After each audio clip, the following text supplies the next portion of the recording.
Hello friends, स्वागत है आपका अपने यूट्यूब चैनल #क्रिएटिव आरती पोरवाल में। दोस्तों, मैं हूं आरती और आज मैं नीट स्टूडेंट्स के लिए खास खबर लाई हूं।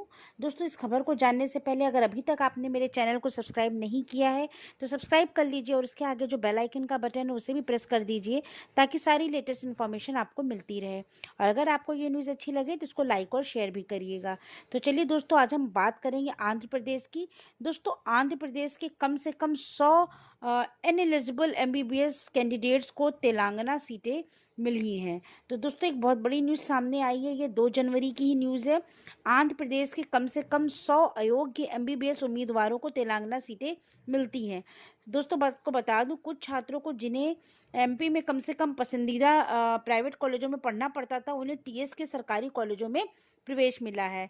तेलंगाना राज्य में एमपी से कम रैंक वाले छात्रों को गांधी और उस्मानिया जैसे प्रतिष्ठित सरकारी मेडिकल कॉलेजों से कुछ सीटें मिली हैं।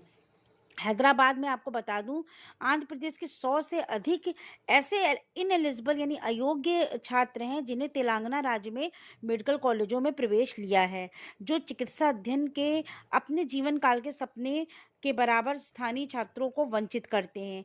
Kaloji Narayana Rao university of health sciences द्वारा अपनाई गई परामर्श प्रक्रिया के कारण, ठीक है दोस्तों, आपको बता दूं 40 अयोग्य छात्रों को चरण 2 की काउंसलिंग में यानी जो फेज 2 की काउंसलिंग थी, सीटें आवंटित की गई हैं और शेष को चरण 3 में यानी फेज 3 में डाल दिया गया है।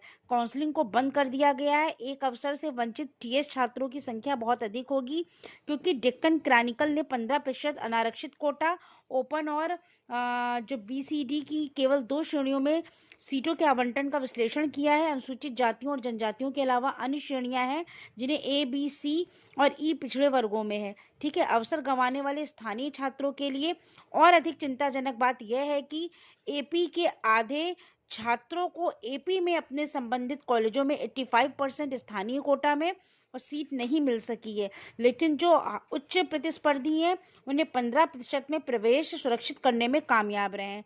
तेलंगाना जो राज्य है वहाँ पर अनारक्षित कोटा है। दोस्तों, आपको ये भी बता दूं, केवल छात्रों के सबसे मेधावी, चाहे वो किसी भी क्षेत्र के हों, जिन्हें प्रवेश नियमों के अनुसार 15% कोटा में सीट मिलनी चाहिए। वास्तविकता में एपी से एक रैंक कम वाले छात्र को तेलंगाना राज्य में सीटें मिली हैं। इनमें से कुछ गांधी और उस्मानिया जैसे प्रतिष्ठित सरकारी मेडिकल कॉलेजों में से हैं। ऐसा कि समाचार पत्र के चरण 2 यानी फेज 2 के समाप्ति के तुरंत बाद रिपोर्ट किया गया है।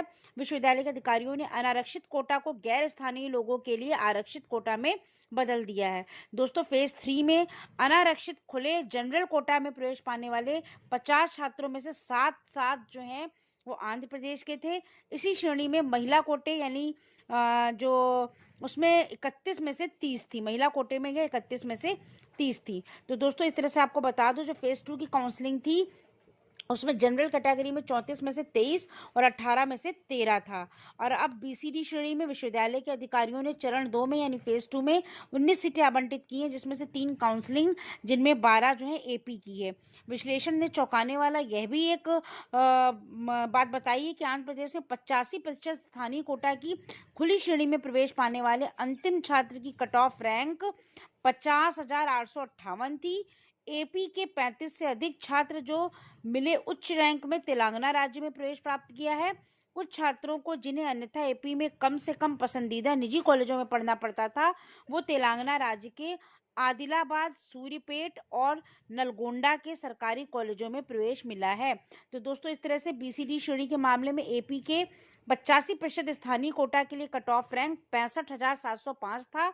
एपी से बीसीडी के कुछ छात्रों की रैंक जो 15% मेधावी कोटा में तेलंगाना राज्य में शामिल हुए थे। तो दोस्तों, ये जो रैंक दी है इसको आप ध्यान से देख लीजिए। दोस्तों, ये पूरी न्यूज़ थी किस तरह से तेलंगाना जो आंध्र प्रदेश के कम से कम ऐसे 100 इनएलिजिबल एमबीबीएस कैंडिडेट्स हैं जिनको तेलंगाना में सीटें आराम से मिल जाती हैं। तो दोस्तों, आपको बता दूं कि ये बहुत ही एक चौंकाने वाली घटना है कि ऐसा यहाँ पर होता है। तो दोस्तों, ये न्यूज़ एक आपको देनी थी। अगर आपको ये न्यूज़ अच्छी लगी हो तो मेरे चैनल को सब्सक्राइब करिए और मेरे वीडियो को लाइक और शेयर करिएगा। Thank you.